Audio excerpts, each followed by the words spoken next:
Hello, OT amplifiers, and welcome to this episode of the Amplify OT podcast.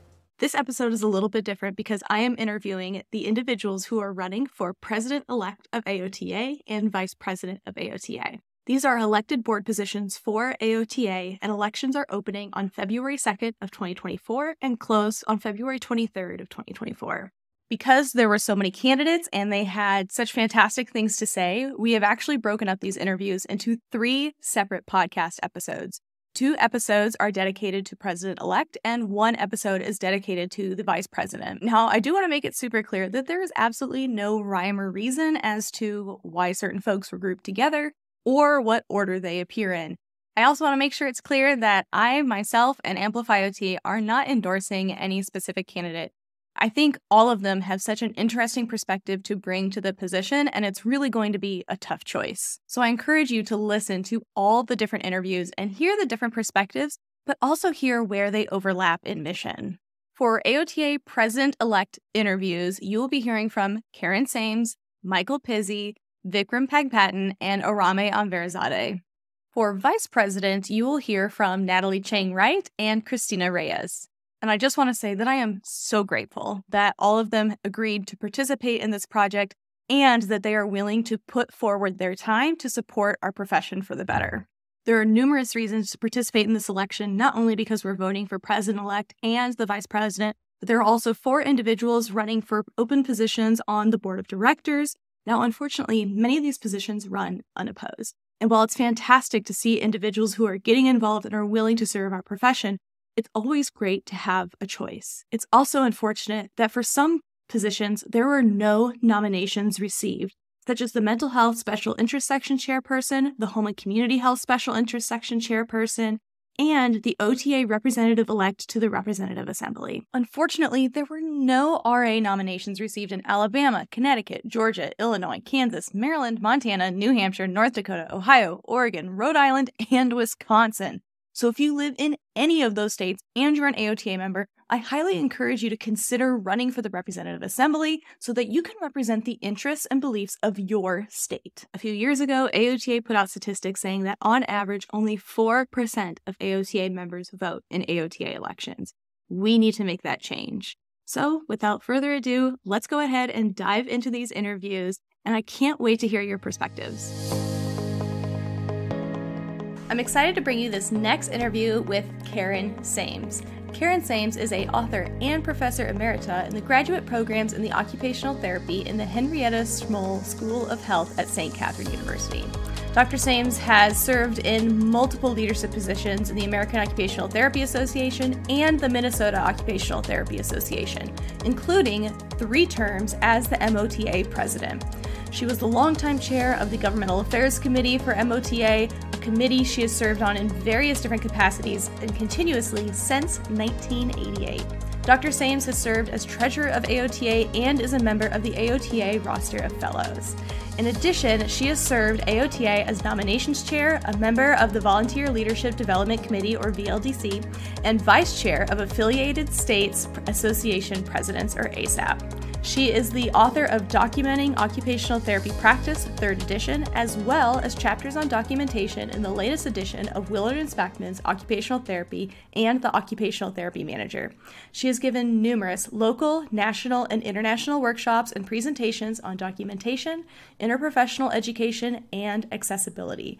So without further ado, here's Karen. Well, welcome, Karen, to the Amplify OT podcast. I'm so excited that you agreed to this interview today. I'm happy to be here. So I read your bio just before this, and you have done a lot of really impressive things. But what's clear is that you have really dedicated your career to advocacy. Is that fair to say?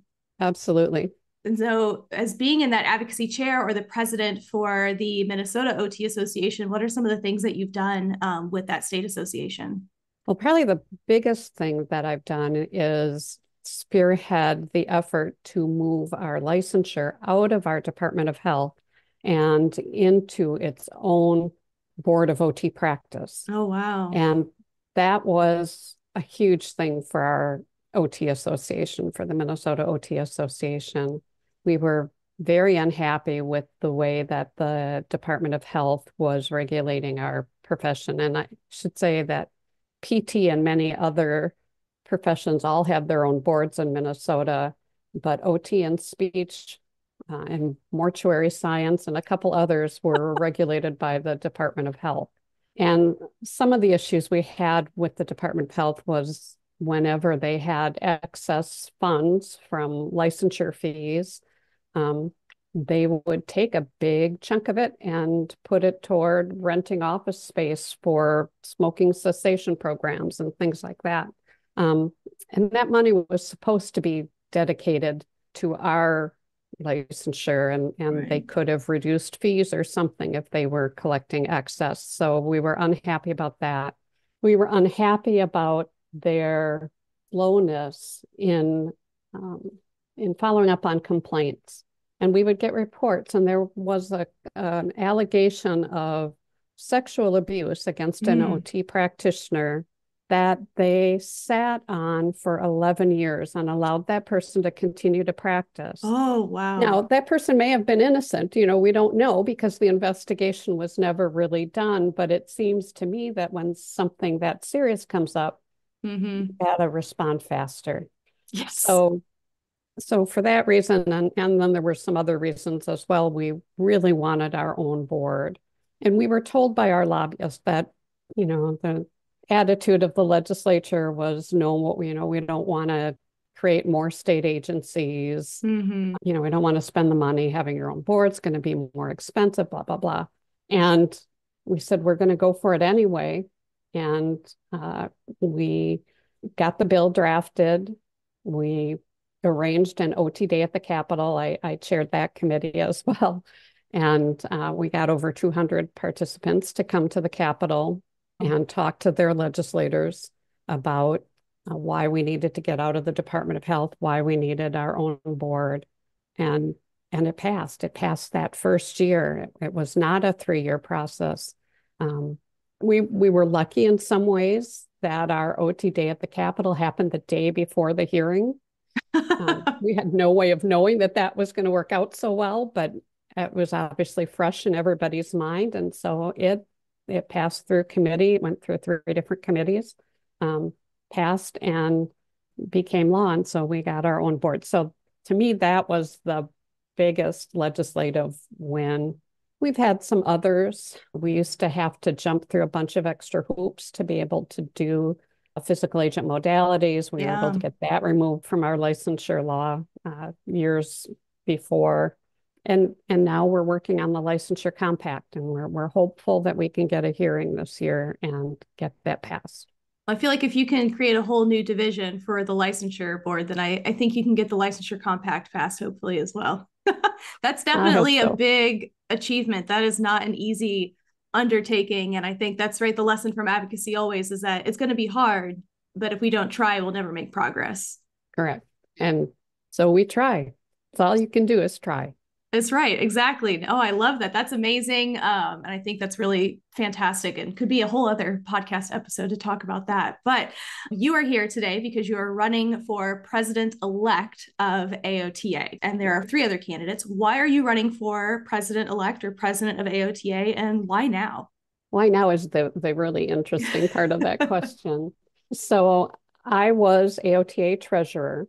And when my term was up, I really thought I would run for president, but I got cancer. And I actually got 3 cancers, 3 different types of blood cancer. Went through, and at that point decided I can't run. I need to put my energy into healing. And went through chemo, went through stem cell transplant. And now 2 years later, I feel pretty strong and back to normal and ready to get going again. And I wondered if I had missed my chance, if that, 3 years ago, was that my one shot at being president? And now I've been gone too long, 3 years since I've been on the board, 4 years. But someone I served on the board of directors with called me and said, Karen, we could really use your leadership on the board. The association could use your calm, steady hand. Would you consider running for president? And so I thought, well, maybe I can. Maybe I haven't missed my chance. So So here I am, excited about the possibility of taking leadership of the association that I have given so many years of my professional life to. I think that's always amazing. I think many of our stories of how we got involved in something starts with a phone call or an ask from someone we know who encourages us to do something that we're a little hesitant to do or didn't think that would be a good fit. And so I love that that's the story for this as well. Yeah, absolutely. It's one of those things that you kind of toss around in your head, but it just takes that person to say, you'd be good at this, to get you to take that step. Yeah, someone to get you out of your own head, right? We tell ourselves all sorts of stories. And so it's nice when we have someone to kind of set the story straight for us. Right. So what would be your day one priorities as AOTA president? Well, the AOTA president-elect and then president doesn't have the same kind of authority that the U.S. president has. We can't, write presidential orders and have them go through. So it's a little different. But I think one of the top priorities has to be building relationships with the board, building relationships with related organizations, looking for opportunities for collaboration. I think one of the first things I would do would be to reach out to ACOT, to NBCOT, to AOTF, Society for Study of Occupation USA, SSO USA, just to see where there might be some opportunities for collaboration that would help OT practitioners get better reimbursement for their services. Right. And then I'd reach out to advocacy groups like NAMI, like the Brain Injury Association, like the other, AARP perhaps, other advocacy groups to say, here are some of the things that are important to OT. And we could really use your help in advocating for this from the consumer side, that, it can't just come from us. So I want to borrow your terms, amplify OT and get more voices out there advocating for OT, in particular around reimbursement and getting us paid for the work that we do. I know I can speak to Minnesota, but I suspect other states have similar issues around reimbursement for mental health. Right. In Minnesota, we have really decent reimbursement for OT services on the physical health side. We bill using CPT codes and we get paid. It's not great reimbursement, but we get it's something. Yeah.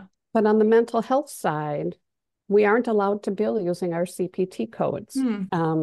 Minnesota reimburses mental health, behavioral health, substance use services under a different system, and they don't allow us to use our codes. And so we don't much business in that realm. And we want to be there. We have so many shortages of mental health providers, but the system is blocking us. And so I suspect there are other states that have similar problems. So really wanting to work on that.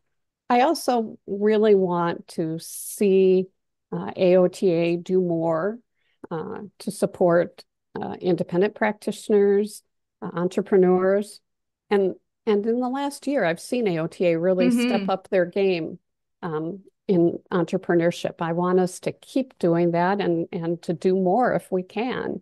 I want to make sure, for example, that OT is in primary care. It's a great place for OT to practice. I can see a clear role for us, but I'm concerned that with the advent of artificial intelligence and in medicine in particular, that if we aren't in there now, then when AI produces their algorithms and tells the physicians what to order, OT won't be ordered. So we have got to get in there now so that we're in the system going forward. I think that's a great perspective. I hadn't even thought about that. Yes, you're right. The automatic, generated orders or how they're kind of progressing with those things. I think that's a really great perspective and thought, and something that I agree. As we look at technology advancing, we want to be ahead of it, not behind it. And that's a hard thing to do. It is. It is. We can do it. We need resources. Yes, absolutely. So it sounds like from some of the priorities, is it fair to say that you, in your opinion, believe one of the primary roles and missions of AOTA is connections? So building those bridges for occupational therapy, and then also advocacy around reimbursement. Yeah, and I would say the third probably prong would be education, the continuing ed, and that we continue to be hopefully the preferred provider of continuing ed for OT practitioners, that we want to be one of the first places they look when they need continuing ed. And why do you think those three things are the most important over? Because I mean, AOTA, right, serves so many purposes with occupational therapy. And so out of everything that AOTA does, how come you picked those three as what you would want to focus on, or is what you think the role of AOTA should be? Well, I my heart's in advocacy. So, and AOTA has great people working on advocacy right now. I think what we need to do is help those people out with more grassroots support for advocacy. So we need to do more outreach to our members to get them involved, to really push through some important legislation to, like I said, increase our reimbursement and get practitioners out there and getting paid for what they do. Absolutely. I think every practitioner and OT practitioner out there can agree that they would like to definitely get paid for what they do and hopefully see an increase in reimbursement. That's definitely been a struggle over the last few years. Now, I think I know the answer to this question, but do you believe that membership in AOTA is important? Oh, membership is absolutely critical. We can't do the things that we want to do without members. They're our lifeblood. So certainly member recruitment is a thing. I know that we've seen a decline in membership, and that's really unfortunate. And I've heard people say things like, well, APTA does such a good job with informing their members. I just follow what the PTs tell me. Yeah. Well, that's horrible. So it's just horrible.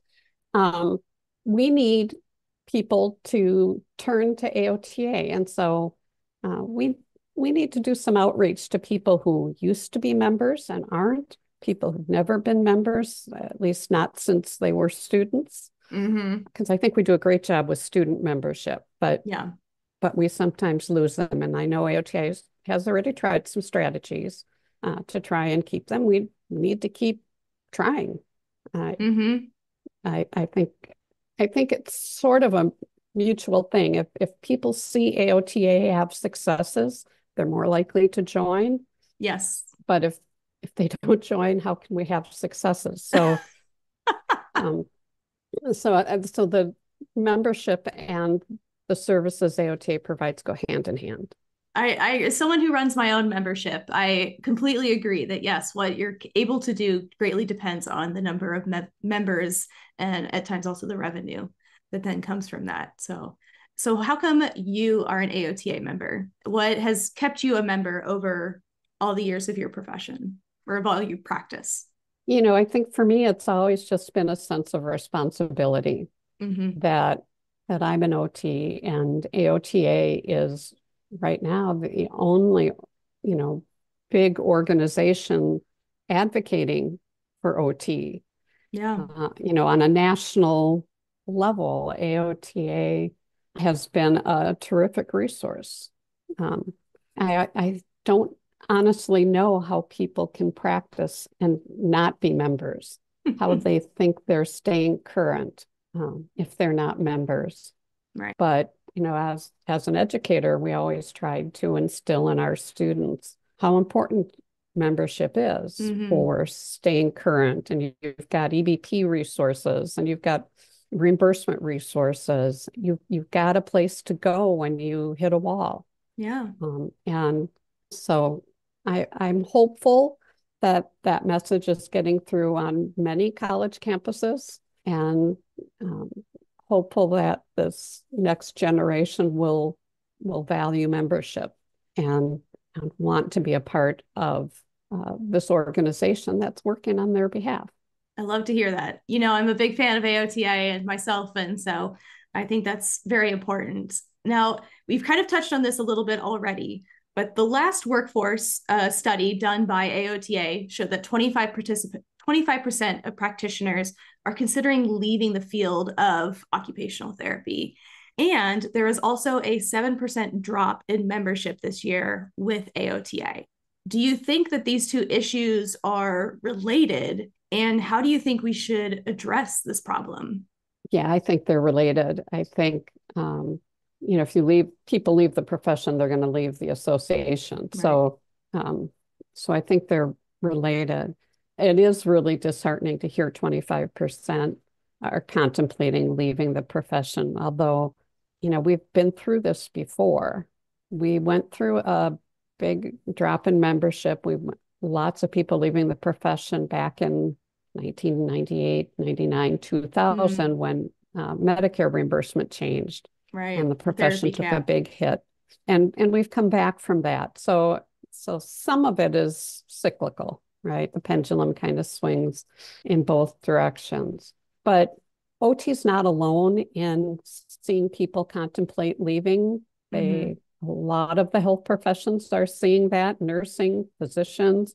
People are unhappy right now with healthcare and reimbursement. So, the pressure for productivity has gotten to be ridiculous in some instances, unattainable. And so again, I think the more we can do to help practitioners, we can't tell employers what to do, but we can sure tackle it from an ethical standpoint. We can encourage practitioners to be more efficient, give them tools. We can help practitioners learn to advocate for themselves in those situations. And we can collaborate with other organizations in trying to shift the system, to push the system so that it's not so heavily dependent on productivity. Right. And then we need to help practitioners see that there are opportunities to practice OT in non-medical settings. Yes, and I'm not all depend about that. on Medicare, Medicaid. There are other places we can work, other ways we can be of service. Absolutely. I think our skill sets as occupational therapy practitioners is so broad yet comprehensive that I think there's a lot of opportunities. And what you said there of, especially around the productivity issue, right, which is one thing that we know is definitely a major problem and cause of burnout around that, when you stated earlier around getting more folks involved in grassroots advocacy, around focusing on connection and community building. I think that falls in line, right, with that productivity issue. The message seems to be continuous throughout. Absolutely. I mean, everything is connected, right? Yes. Like we were saying, the world of OT is small. And so everything kind of feeds into something else, especially in healthcare. Absolutely. Yeah. And again, I would like to see us expand beyond healthcare. Yeah. Some people see us as the best kept secret in healthcare. Well, no, first of all, we shouldn't be secret. We need more people to know what OT is and what OT does. And then I think more doors will open, more places will want to hire people with our skill set. OT is a way of thinking, right? Yes. It's when you get trained as an OT, you start seeing the world a little differently, and you never lose that lens. So, I'd love to see more OTs in policymaking positions. There should be more OTs working in insurance companies and state government. OTs working for tech companies. OTs working designing toys. Huh, yeah. I can't imagine an employer who wouldn't want someone with the skill set of an OT. Yeah, I agree. I completely agree. So what advice would you give to someone who may be interested in volunteering or taking on a leadership role, like running for AOTA board or for their state association? I'd say definitely start at your state association. I mean, that was where I got my start. Um, and it was such a great learning experience. Think global, act local is kind of the saying that I Love hear. And that. so starting with your state association, get involved in advocacy, learning how to get legislation introduced and enacted at the state level really helps in understanding it at the national level. Um, and as an individual, I think you can have more influence at the state level. Mm-hmm. And so get involved that way. Start small. Start volunteering to review submissions for your state conference or for the AOTA conference. Start as a conference reviewer. Volunteer, to be on a conference committee. Volunteer to help out with the state OT Day at the Capitol events. Get involved writing letters. Just take a baby step. Every single thing helps. Yeah. It helps the organization. It helps the profession. So start small, and work your way up and try a leadership role. Try chairing a committee. Try being vice president, president, and get that experience. It's fun. You meet people. My years as state president of Minnesota, I made friends in all 50 states, just getting to know other people and sharing ideas. That was a fabulous experience. Yeah. And that's where I started too, where I was getting involved in my state association. That was a big part of learning the advocacy process and how it works. And it's been interesting starting over in a new state. Yep. There are similarities, but there are definitely differences from state to state. Some pretty significant differences. So it's always interesting how those work. Well, to wrap things up, of course, I think this is an obvious question. Why should someone vote for you, Karen? Well, I think people should vote for me because I am a proven leader, years and years of leadership experience. I am calm. I am thoughtful. I'm a very good listener. I want to hear what other people have to say and incorporate that in. I love this profession, and I have since third grade when I first learned about OT. And I have thoroughly enjoyed being an OT. And so if you want someone who loves the profession, is dedicated to the profession, is a collaborator, a team builder, someone who's respectful, then you'll vote for me. That's a good pitch. Well, thank you so much, Karen. I really appreciate your time. Thank you so much for running for AOTA President-elect. It's nice to see some competition this year. Yeah, it really is. I think that's a good sign. And thank you so much for doing this to offer these podcasts to your listeners. And I hope everybody goes out and votes. Yes, go out and vote. Especially Voting for me. Closes. Yes. I love that. Got to throw a little self-promotion there at the end. Yes. Well, thank you so much, Karen. All right. Thank you, Clarice. Hey, I'm Clarice, and I'm the founder of Amplify OT, and thank you so much for either watching this video or listening to the Amplify OT podcast. If you haven't already, I strongly encourage you to listen to all the different interviews. And of course, I encourage you to join our Amplifiers community at learn.amplifyot.com in order to continue this important conversation. You can now join the Amplify OT membership for free, or we have our full access passes. I have the link in the description for you, or you can go to learn.amplifyot.com. You can also join our community by downloading the Amplify OT app, now available on iOS devices. Our mission at Amplify OT is to make learning about policy easy so that you can engage in advocacy. And a key part of advocacy is voting, so I sincerely hope you participate in this year's AOTA elections. Voting opens on February 2nd, 2024 and closes on February 23rd at 11:59 a.m. Eastern Time. And as a reminder, you must be a member of AOTA as of January 2nd in order to vote, and you must also be an active member at the time that you cast your vote. So thank you again to all the candidates for participating in this project. It is so exciting to see this level of energy around this election. And of course, I hope you come back to Amplify OT to learn more about Medicare, billing, policy, and advocacy.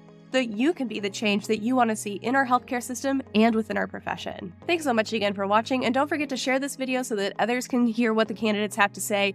And, of course, make sure to subscribe to the Amplify OT podcast on your favorite podcast app. Remember, if you don't advocate for occupational therapy, who will?